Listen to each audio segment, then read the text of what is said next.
ডাস্টবিনের খুবই খারাপ অবস্থা। 3-4 দিন যাবৎ গন্ধে আমরা কোনো দোকানদার, আশেপাশে দোকানদার থাকতে পারতেছি না। মশা মাছি রোগ ব্যাধি ছড়াইতেছে।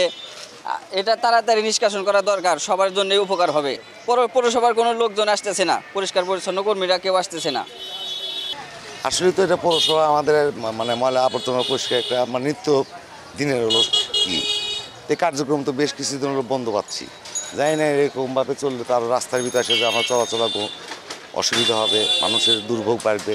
তা আমি চাই যে দ্রুত এটার একটা ব্যবস্থা নেওয়া হোক এবং জনগণের দুর্ভোগ যাতে আর না হয়, এইটাই হলো আমার চাওয়া পাওয়া পৌরসভার কাছে।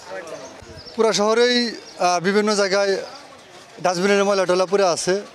এরা শহরের পরিবেশ নষ্ট হইতেছে, গন্ধ এবং মশামাছি বিভিন্ন কিছু তৈরি হইতেছে।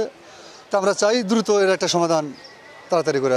হ্যাঁ, পৌরসভার কাছে এটা আমাদের দাবি, একটা দ্রুত সমাধান চাই আমরা। হ্যাঁ, 3 দিন ধরে আমাদের এই ডাস্টবিনের ময়লা আবর্জনা না নেওয়ার কারণে এই জায়গায় অনেক দুর্গন্ধ, মশামাছি অনেক সমস্যা হয়ে গেছে। দোকানদারের আশেপাশের লোকজনের সমস্যা তাড়াতাড়ি আর একটু সমাধান করা উচিত। পরিচ্ছন্ন কার্যক্রম পৌরসভার এটা নিয়মিত কাজ, এটা নিয়মিত হয়ে থাকে। আমাদের একটু সমস্যার কারণে আপাতত 1-2 দিন যাবত এটা স্থবির আছে। আজ এবং কালকের মাঝেই এই কার্যক্রমটা পুরোদমে শুরু হবে এবং শহর পরিষ্কার পরিচ্ছন্ন হবে।